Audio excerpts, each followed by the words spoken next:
Grand Rising. Grand Rising. Good morning. Listen, somewhere folks, might we be missing it? Might we be missing it? Listen, being yourself, being ourselves, it should actually be leading to more fulfilling relationships, more connections, not less. Somewhere I think we're missing it. Somewhere we've thought that being ourselves makes us this deep individual that separates us from the rest of the world. And I know that a lot of things have been taught that way, have been said that way, have been even experienced that way. But the truth is, the more we align to our authentic being and our authentic self, it should create more authentic relationships, more fulfilling connections on a soul level. Not just talking about the ego stroking and different things like that and the life from the false self, but really truly connecting us and making us look more like the God that created us, making us look more like the community in which we've come from. Our relationships should be a lot more healthy. We should look a lot more healthy than we do. And I did say we. I said we, not just you as an individual, but we as a collective should look a lot more healthy than how we're looking right now, right? From a societal standpoint. And if what's really happening is true individual authenticity and authentic growth, this should be reflected in the way we relate to one another on a daily basis. This should be reflected in how our communities are coming together, how our families are coming together, how our friendships are coming together, how our doing life is coming together, how our relationships, our significant others, and different things like that is coming together. It should look a lot more healthy than it's looking. But everybody's on this thing of be yourself, right? We're on a full thing of call me this, call me that. We are getting our pronouns right and getting all of these different things corrected or whatever, and that's fine. That's fine and dandy. But these things should not be separating us. They should not be causing us to be isolated. They should not be causing us to be separated and pushed apart. They should really be bringing us to the heart of who we are. To be your true and authentic self means to tap into the very nature and core of our being. And what a lot of us are doing is just tapping into the core of our personality, our masks, the social masks that we have to wear, or the flossing that we got to do, or whatever it may be to look like we're successful, all of those. And we're tapping into that instead of tapping into the very heart of who we were designed to be. Listen. The true you is loving. The true you is caring. The true you is concerned. The true you is considerate. The true you. I'm talking about the real you. I'm not talking about the you that has had to show up because there's been breaches. I'm not talking about the you that has had to survive. See, we pride ourselves on surviving. Really, it's nothing to pride yourself on.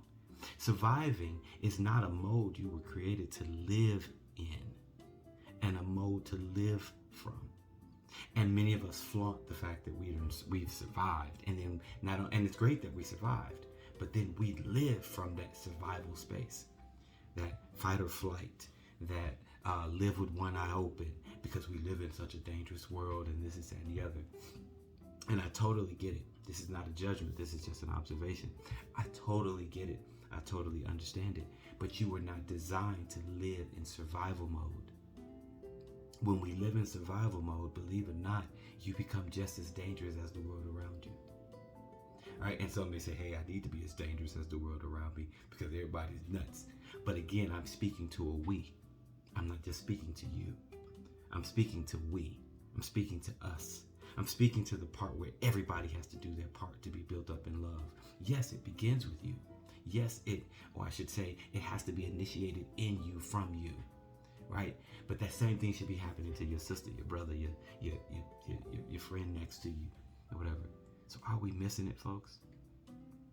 Are we missing it? Our messages about haters, our messages about, do you, our messages about love yourself, and somewhere, it seems we're abandoning and trying to get, and seemingly getting away from just being. Yes, you do. You have to be you. You have to be you, right? How you function in the world can shift, can change, or whatever, but you being you should not hinder love from flowing from you. You being you should not in any way hinder love from manifesting through you. It just shouldn't be. When that is happening, now you're just stuck in your false self. You're stuck in your ego self. You're stuck in your afraid self. You're stuck in that frightened part of you that needs to protect itself. But when we enter into that space of being, that space of just being who we were created to be and designed to be, and who at the core, who you really want to be, there's no need to have all of these deep talks about protecting myself and protecting my energy. And, and again, I'm speaking to a we. I'm speaking to a we, not just a you, not just a you as an individual. Somewhere we have to let this shift. We have to shift back, repent, return, right?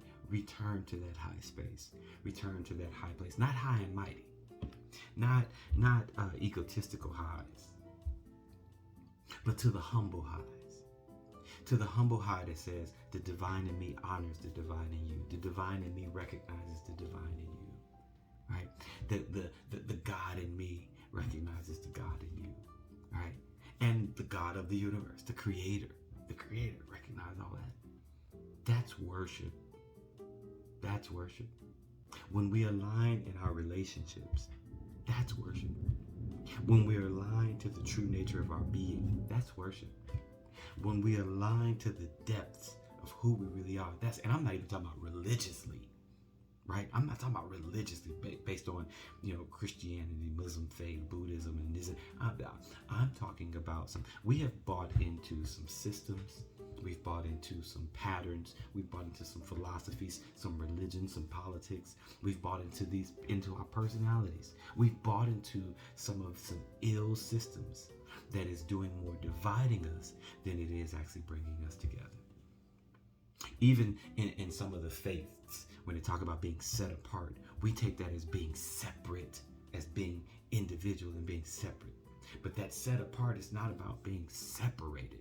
It's not about being non-relational. It's not about being disconnected, right, from the whole and from the spirit of life. It's actually about standing out in your presentation of being connected to the spirit of life, right? That's what it's ultimately really about. So folks, let's really sit and think and look at ourselves today.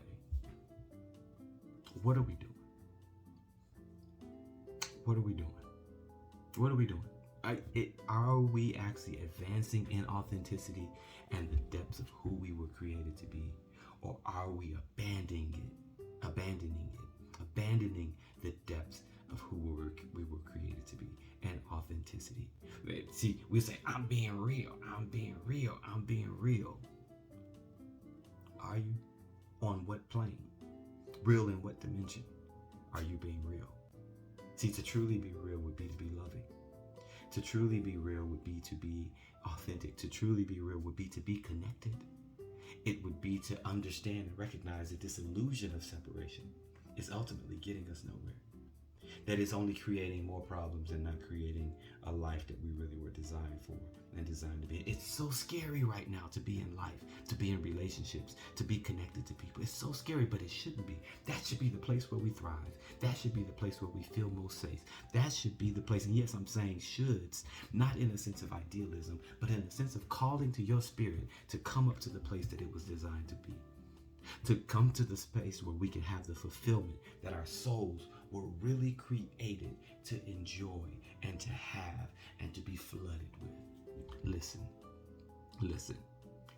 I am love for you. And I hope with all of my being that you would be love for me. And when we align to being love for one another, we are doing our parts to be built up in love. And we are buying into the design, not just the system. We are buying into the design in which we were created for. And not only are we buying into it, we are fulfilling it. We're fulfilling the word that was spoken over our life. The word that was spoken that said, let there be. Let there be. Again, I am love for you, and I hope that you are love for me. Namaste. The divine in me honors and sees the divine in you. Have a wonderful day, folks. Peace.